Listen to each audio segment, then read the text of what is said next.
The ground has gone the color of bone. Cracked fields stretch to the horizon where barley should stand tall, and a family gathers what little they own to walk away from the only home they have known. Years later, on a dusty road, a young widow will stand at a fork with everything to lose and nothing left to gain, and she will choose to stay anyway. History rarely announces itself while it is happening. I'm beyond the cross, and this is the book of Ruth, 4 short chapters that begin when a famine strikes Bethlehem.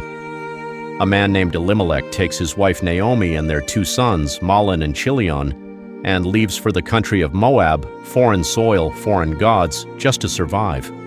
In Moab, Mahlon and Chilion marry local women, Orpah and Ruth, and roughly 10 years pass. Then the losses come. Elimelech dies first, leaving Naomi a widow, and before long, Mahlon and Chilion die as well, leaving 3 women with nothing but grief and each other. Word reaches Naomi that the Lord has given his people food again, so she sets out for Judah, and her 2 daughters-in-law start down the road with her. Partway along, she stops. "Go back," she tells them, "each to your mother's house, and may the Lord deal kindly with you." They weep together in the road. Orpah kisses Naomi goodbye and turns back toward her own people, a reasonable choice Scripture never shames her for. But Ruth does not turn. She clings to Naomi instead, refusing to let go.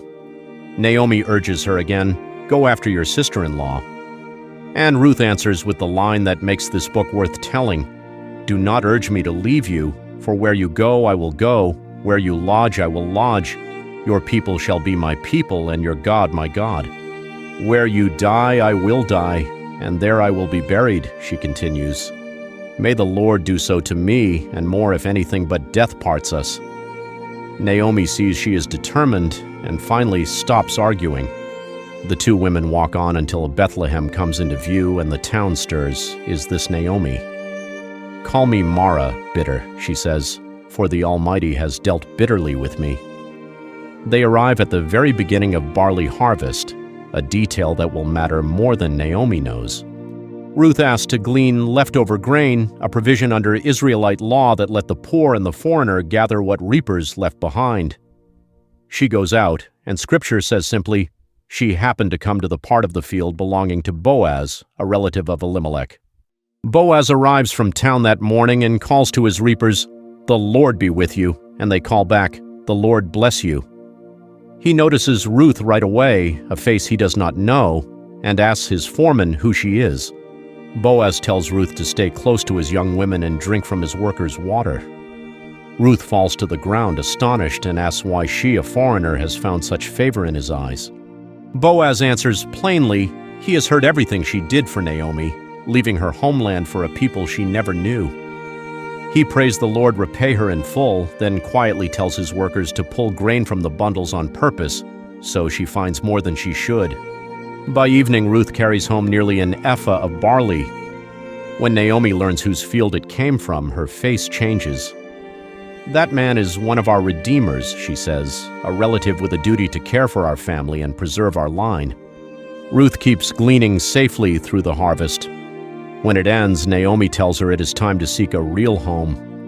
"Wash and anoint yourself. Go to the threshing floor tonight," she says. "Uncover his feet as he sleeps, and he will tell you what to do." Ruth does exactly as Naomi said. At midnight, Boaz stirs, startled to find someone at his feet.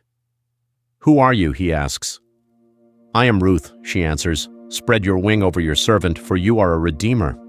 Boaz responds with honor, calling her a worthy woman known throughout the town, praising this kindness as greater than before. Then he tells her the truth. He is a redeemer, but there is one relative nearer than he is, and that man must be given the first right. Before dawn, so no one could mistake what happened, Ruth slips away and Boaz sends her home with 6 measures of barley, a tangible promise. Naomi tells her simply, "Wait, he will not rest until this is settled today." Boaz goes straight to the town gate where legal matters were settled before everyone and waits. When the nearer Redeemer passes, Boaz calls him to sit, gathers 10 elders as witnesses, and lays out the whole situation plainly. At first, the man agrees to redeem Naomi's land until Boaz adds one detail. It also means marrying Ruth to preserve her husband's name. "I cannot," the man says. "It would endanger my own inheritance. You take my right instead." Then he removes his sandal and hands it over. Boaz turns to the whole gathering and declares it openly. He has bought all that belonged to Elimelech's family and taken Ruth as his wife. The elders bless the union, praying she will be like Rachel and Leah, who built the house of Israel. Boaz and Ruth marry, and the Lord gives them a son. The women of Bethlehem tell Naomi the Lord has not left her without a redeemer. Naomi lays the baby in her lap and becomes his nurse, and the neighbor women name him Obed, a son born to Naomi. That baby grows up and becomes the father of Jesse, and Jesse becomes the father of David, Israel's future king. A Moabite widow with nothing but loyalty becomes the great-grandmother of a king, and her name later appears again, quietly listed in Matthew's genealogy of Jesus himself. Nobody in this story could see that far ahead.